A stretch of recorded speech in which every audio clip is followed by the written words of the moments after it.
Welcome to Stellar Reflections, the space where astrology meets real life. I'm Georgina Sierra, here to explore the cycles, crossroads, and inner seasons that shape who we become. Whether you're stepping into adulthood, navigating midlife, or entering a new chapter of wisdom, you'll find insights, stories, and cosmic guidance to help you understand your path. This is a place for all people, all identities, and all phases of life. So no matter where you are on your journey, you're welcome in this space.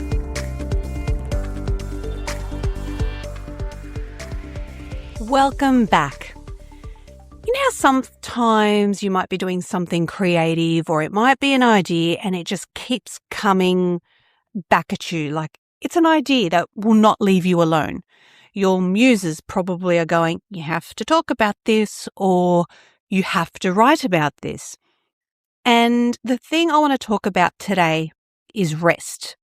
Rest is so important, and I keep talking about it, and everyone's probably like, gosh, this woman's like a broken record. Doesn't she have anything else to talk about? I do. I have a lot of things I want to talk about.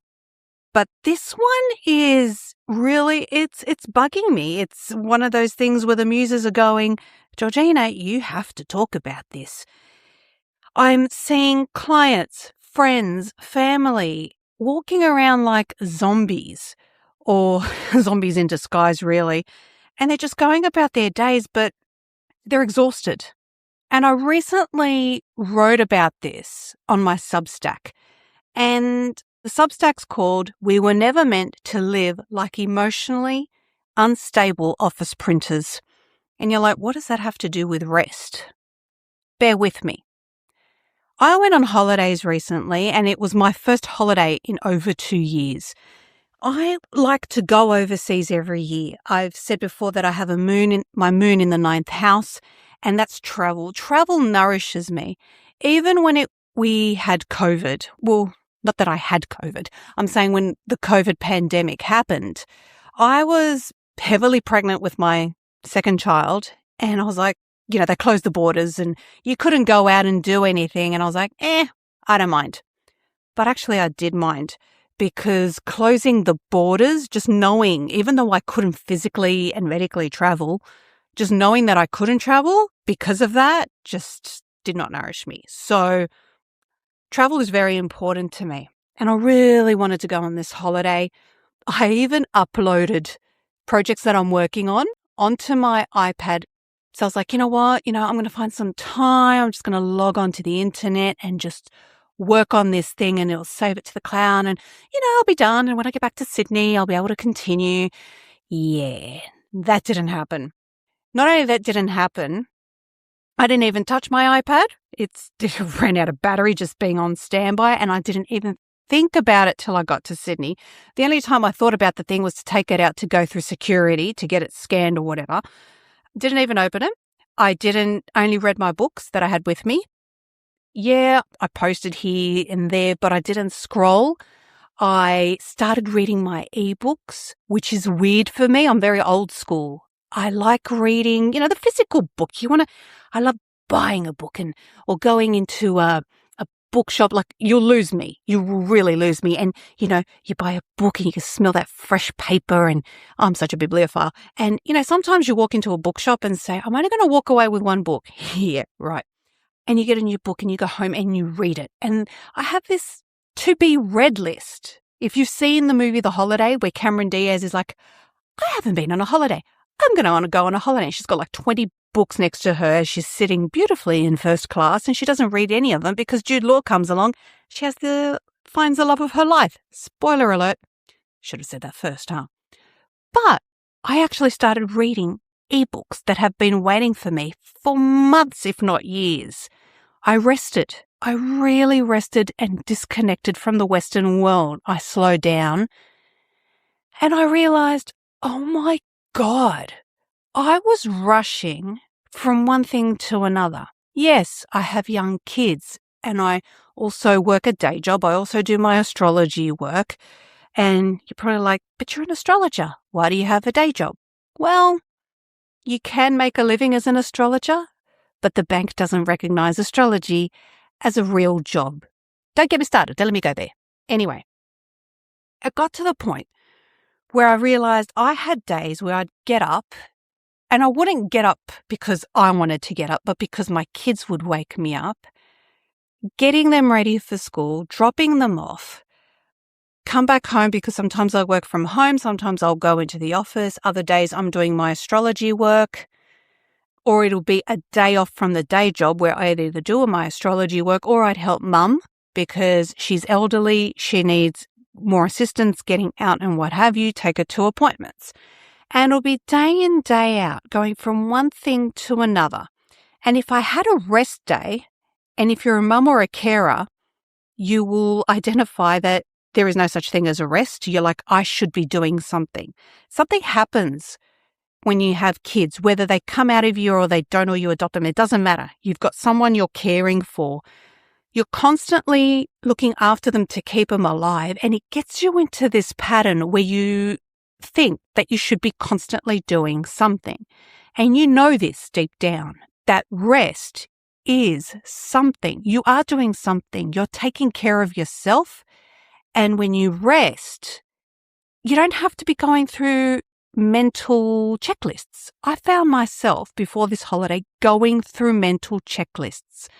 Even if I was sitting still, what am I going to do next?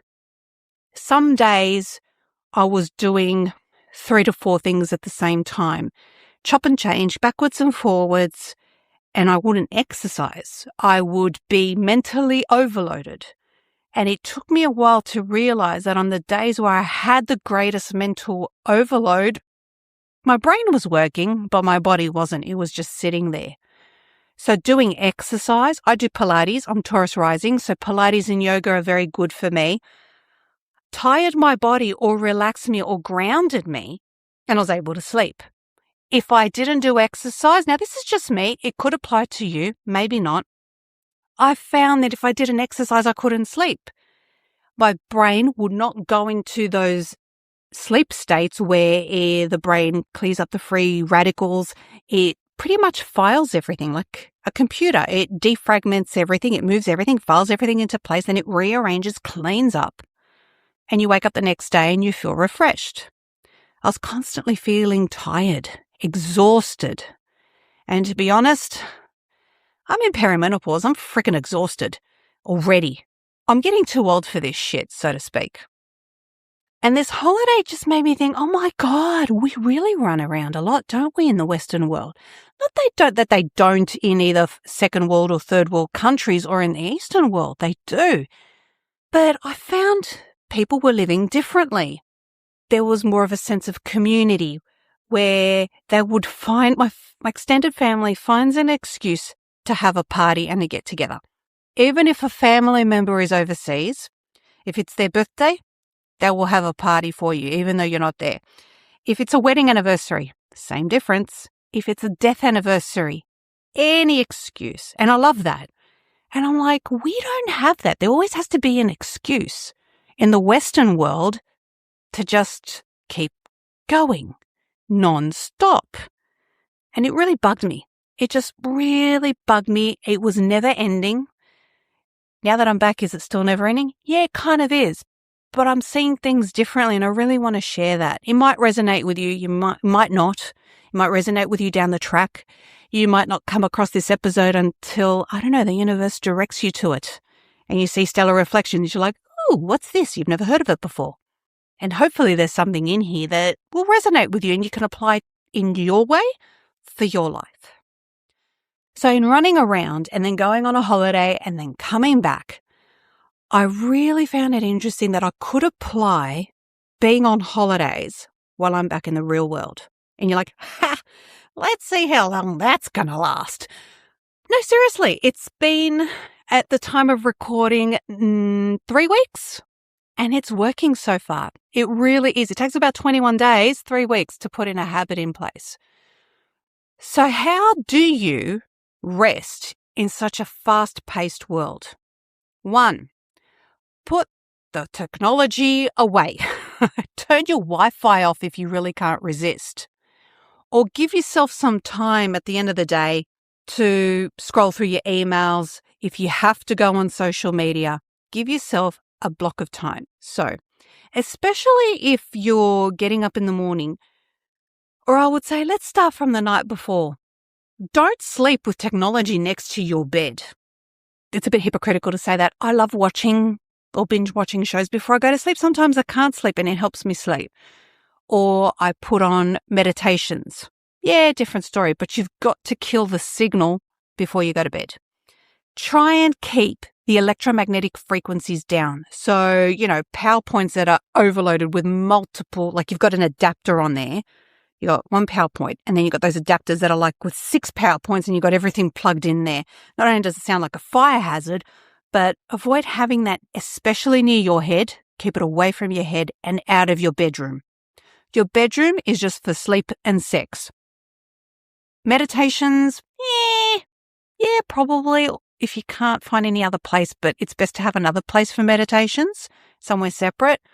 That's all it should be. We know this shit. Why aren't we doing it? So here's the reminder. Your bedroom, sleep and sex. Now, go to sleep at the same time every night if you can. That's really helpful getting into a routine. Humans are creatures of habit.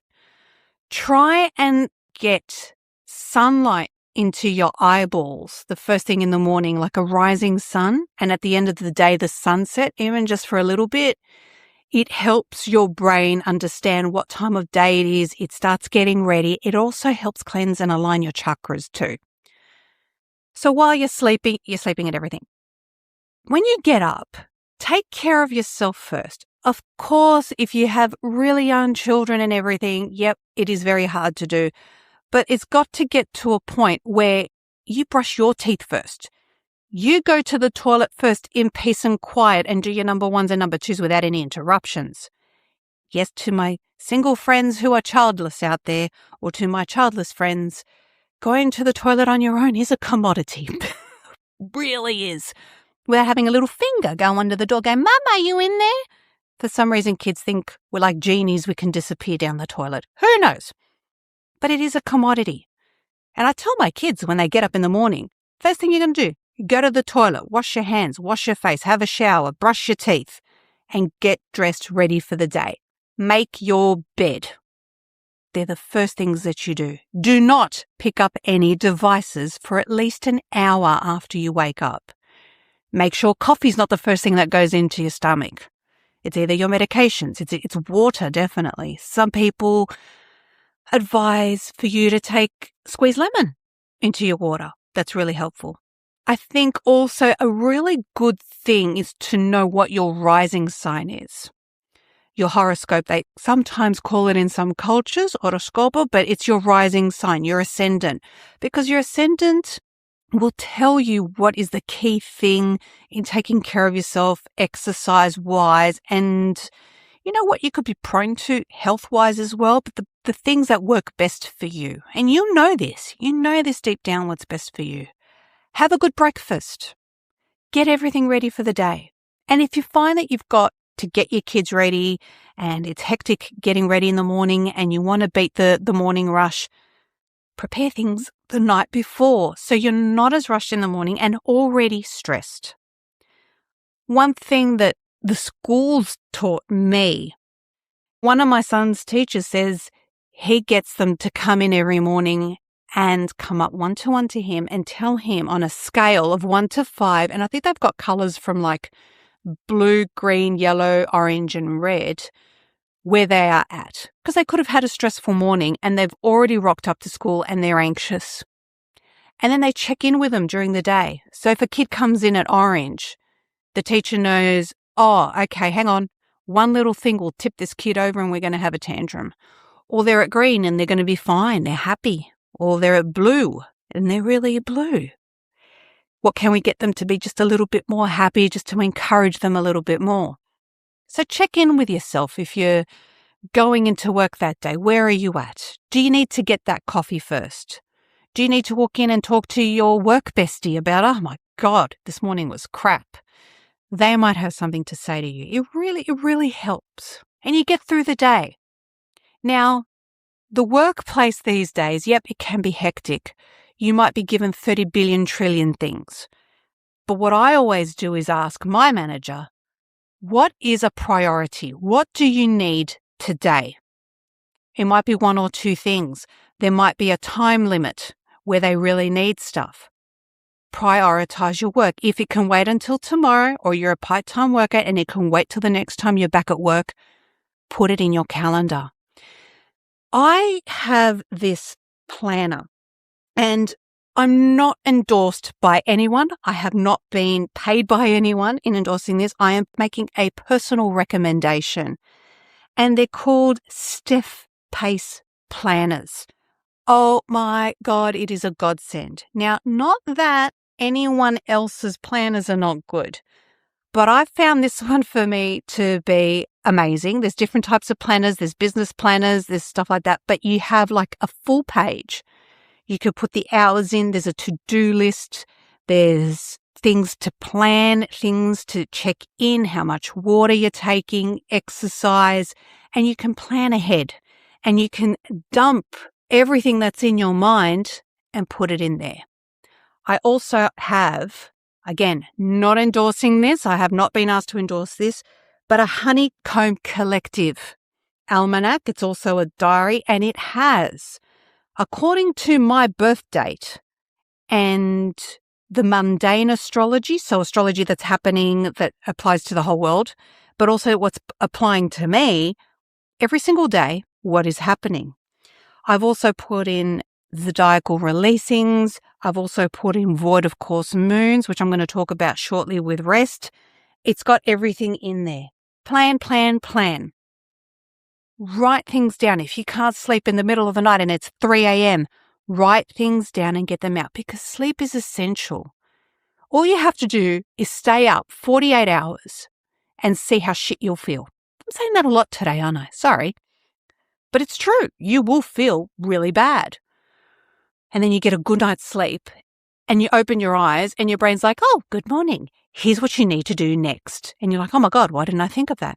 Because your brain was processing things and resting overnight. You might have had some really freaky dreams, but you were able to process things. Now, on this holiday, I didn't sleep much. We had a family reunion. We had my grandmother-in-law's 87th birthday, which I helped co-host, which was so much fun, but we were exhausted. It was an amazing holiday. We got to see all these things that I didn't get to see before on other trips. I got to reunite with a whole family from all over the world. And there were specific family members that were coordinating the whole thing, and it was work for them. It was not a holiday. While they enjoyed it themselves, they reported back to me that they're like, I'm tired. I am so tired and I don't know why. Isn't this supposed to be a holiday? Yeah. They didn't rest, and not really truly rest for them. So that's a key thing. And I also have to say, you know, those movies where you have family reunions and the family gets together and reunites and they have these holidays and you have the cliches. Yeah, they're real. They're from somewhere. So you have to be careful if you are on such a trip. If you're the planner or if you're the follower, like I was, you've got to rest and you have to honor your body. So what is the void of course moon? The moon is one of the fastest planets. Actually, it's a luminary that moves around a chart, and it takes about 27 to 29 days to go around a chart. It will change signs every 3 or so days. And when it's in the last degree of a sign, so at 29 degrees, it's going to get to a point where it no longer interacts with anything else in the sky, in the chart. It's making no angles, it's making no interactions, it doesn't see anyone or anything, and it's called a void of course moon. It can last from minutes to hours. I personally am very sensitive to this energy and find that I just don't want to do anything. No, I really don't. And the more I honor that, I rest more, I read more because I love reading. I do the things for myself that help me sort of energize that restful energy. When the moon is void, it's also a time you don't want to sign contracts. Now, if you're in business and someone's pestering you to make a deal that you know is not good for you, it is not good for your business, and you want nothing to come out of it, and you really cannot get out of signing, look where the moon is void, because that is when you sign and nothing will eventually come of it. Takes time though. That's if you are a risk taker. Don't quote me on it, but whatever starts during a void of course moon just doesn't get anywhere. I've had times when I've wanted to record episodes or start projects or anything, and I'm like, I really want to do it. I want to push myself, and I'm like, I just don't feel it, and I don't know why. And I'll check at the chart, so that's what's happening at the time, and the moon is void. I'm like, of course. And I honor that, and I rest. And I find that once the moon is interacting again with other planets in the transiting charts, I actually find that inspiration and that energy to move forward, and things actually gain traction. It's a great time to rest, as is knowing what sign your 12th house is ruled by.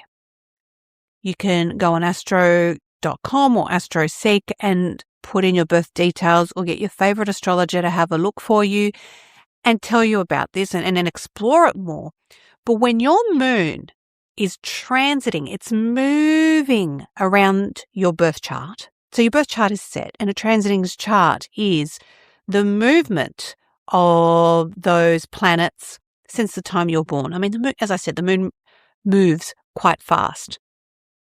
And it will move through your 12th house every month, every 27 to 29 days. When your moon is going through your 12th house, honor that time. It will be 2 to 3 days when your energy will be low. It's the perfect time to rest. Just like when you have your period, for those of us who are born with uteruses, honor that time. You don't have to be go, go, go. We've been taught from a very young age, yes, you're bleeding, you have the crimson tide. You're riding the crimson tide. You have a Red Sea, but you still have to soldier on. No, you don't. Your body is doing quite a lot. And if you have endometriosis, probably hemorrhaging, you need to take the time out to take care of yourself. Sure, if you've got kids, if you've got other responsibilities, it is very hard, but ask for extra help and take care of yourself more during those times. So vote of course moon, when your moon goes through your 12th house and you've got your period, they're the perfect times to rest. Because when you do come out of those periods of rest, you are more energized. It's like taking care of your inner goddess. And okay, if you weren't born with a uterus, or if you've transitioned to the sisterhood, welcome. Please honor when the moon is void and when your moon is going through the 12th house. Because you'll find when you don't get that rest or you don't sleep much, you're not going to be able to process things. And that's what happened on this holiday. So where were we? Work. You're done with work. Emails, scrolling, social media. You don't have to be on it every day. You really don't. It will be there. If you were alive in the 1980s, you will remember that you would watch shows and there was no pause, there was no rewind, there was no streaming. You could record it on video, but if you couldn't record it, you went up to the toilet during the commercial break, it might have taken longer than those 3 minutes of the commercial break. You missed out on stuff. But in today's day and age, we can pause everything. Pause that stuff and look after yourself first. Prioritize what you're going to read every day. What information are you going to allow into your body, into your brain?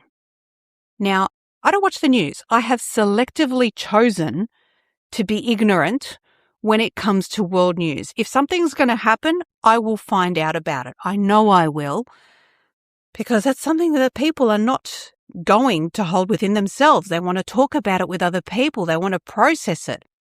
Bad news always travels. You will hear about it. So I don't watch the news.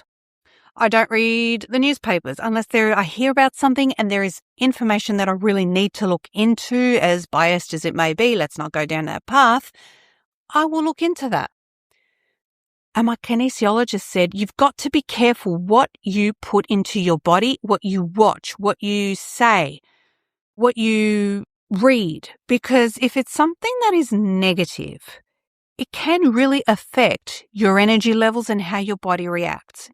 Now, you might love horror movies or those true crime podcasts. You just thrive out of hearing about all these murders or what have you. Fine, that's your thing. That's totally cool. No judgments. But check in to see how your body's reacting to it, because it is negative and it is a trauma of sorts. If you have the strong constitution for it, knock yourself out. Fantastic. I love murder mysteries, to be honest, but I just haven't been reading much of those lately.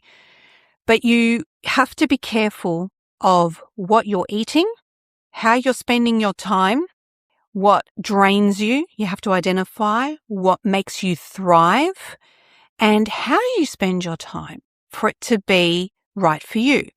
Because if it's something that drains you in a negative way, you're going to be exhausted and you're going to need more rest.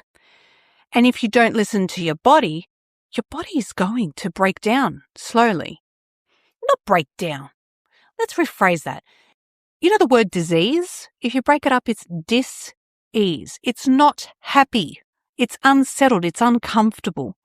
So you need to do things that make you comfortable, that make you happy. So when you come home from work, do you work from home? Is there a way you can disconnect? I shut down the computer, close the window, and close the door behind me to my office. Whether it's my day job or my astrology work, I'm done. That's it. I go have a shower, get ready for the evening. That's it. I've cut it off, and it really helps. If you drive to work and drive home, use that time, listen to an audio book, your favorite podcast, or music that you love, that's positive, uplifting. You might be exhausted, maybe not too serene. We want you to make it home safely. You know what? You might like listening to Metallica, whatever, heavy metal, keeps you awake, gets you going, helps you get those frustrations from work out. You might want to talk to a friend on the phone while you're driving. Hands-free through the car speakers, thank you very much. Safety is important with that as well. Find something that helps you decompress. You might actually want to go to the gym instead and exercise your body. Exercise is fantastic. You really must do what is right for you in that sense. Eat a healthy meal at the end of the day. As healthy as you are, be kind to yourself. And, you might eat really, really, really, really, really healthy, and there'll be a day where you're like, oh my God, I'm craving fatty food, because you've been eating healthy for so long, and you have that fatty food and you're like, oh, what have I done to myself? Don't be hard on yourself. Food for the body is food for the body. It will take the stuff that it needs and it will get rid of the stuff it doesn't need either. You just got to do everything in moderation. You've got to be kind to yourself and spend time with your family or friends, positive people. Just because they're family as well doesn't mean that they're the best for you. I have found that out the hard way. There's people you'll connect with and there's people you won't, and that's okay. And you know what? A lot of the time, family is not your blood. Again, be with people that make you, uplift you. You might want to call someone overseas that friend or family member who, when you speak to, even though you haven't seen each other for years, it's like you saw each other yesterday and the conversation just continues, but you feel fantastic afterwards. All in all, rest is really important. Meditate. There's apps out there like Calm app. There's a lot of YouTube channels that have fantastic meditations that you can do as well. I find by connecting to your higher self, there's some really fantastic things that you can be exposed to. And by that, I mean insights that will come to you that you might not understand, but you'll understand at a later date. Or you can ask your guides for inspiration or clues or signs that you will understand. Make sure you tell them that you'll understand them, because they'll send you something you're like, well, what does this mean? That can answer your questions or your queries or even give you better ideas on how to rest. So what does this printer have to do with everything that I'm saying? Well, printers always need extra attention. I would joke that they're male and they just need that extra little attention. Sorry, boys. But here's the thing.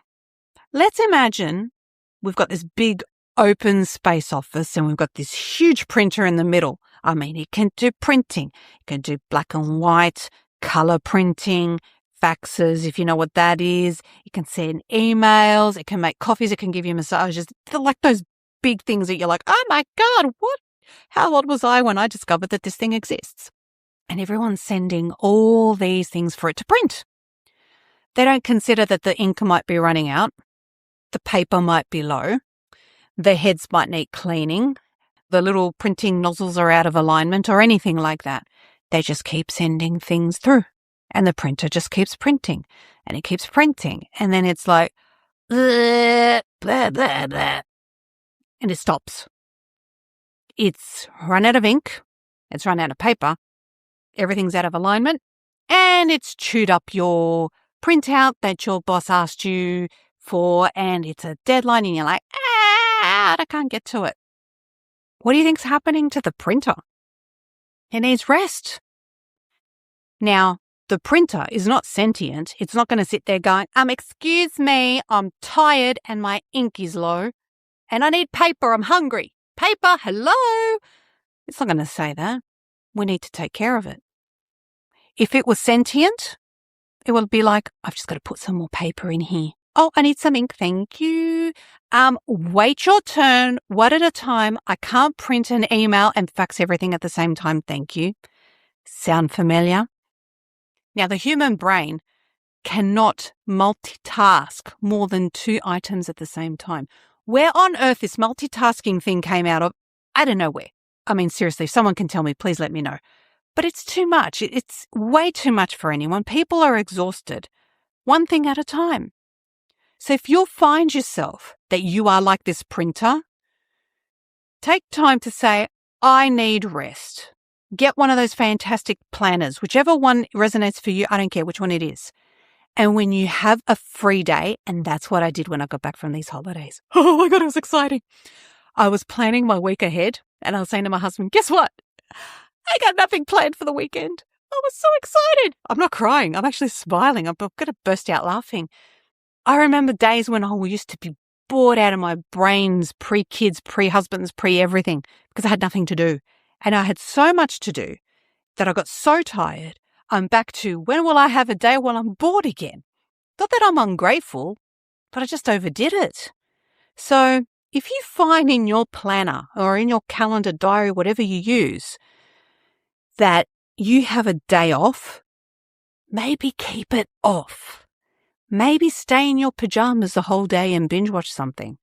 Maybe don't stay in your pajamas all day and put those comfy tracky dacks on and do something that you love. You might be on the weekend and you go to the local markets, or you go to the park with your kids and you just take your time, you don't rush about, and see how you feel.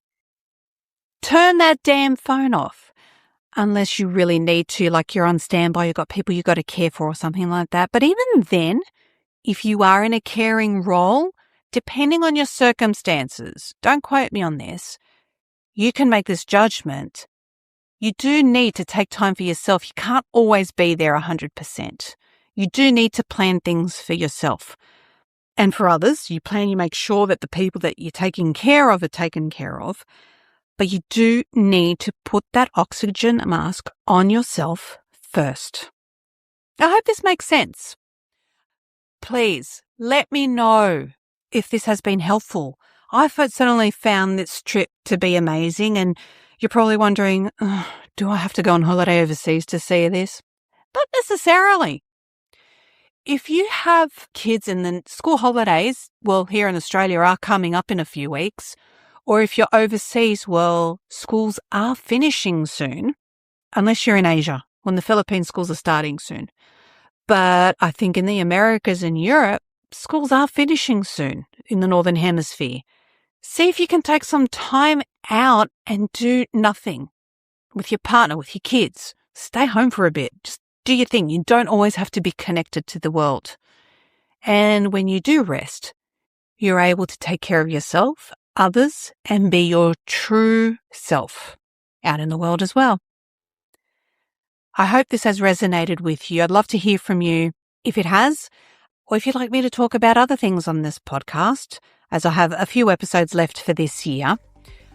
I've also opened this podcast for people who want to appear on the show for conversations. I've got some guests coming up that I'm really excited to share the conversations with you. And you can just go to my website and send me an email or submit a pitch, and I'll be in touch. I'm excited to connect with the world. And I look forward to seeing you next time. Bye. Thank you for spending this time exploring the cosmos within and around us. I am grateful to share these reflections with you, and I hope they offered you a moment of insight, grounding, or reassurance. A special thank you to my producer, Jen Brown of JJ Boots Productions, for her care and support behind the scenes. Intro and outro music, Pulse Width by Tony Vodnik, licensed via Pixabay. If this episode resonated, feel free to share it with someone who may need it. You can find more of my work on my website, Instagram, or Substack, where I offer astrology for every stage of life. Until next time, may your path be clear and your inner light steady.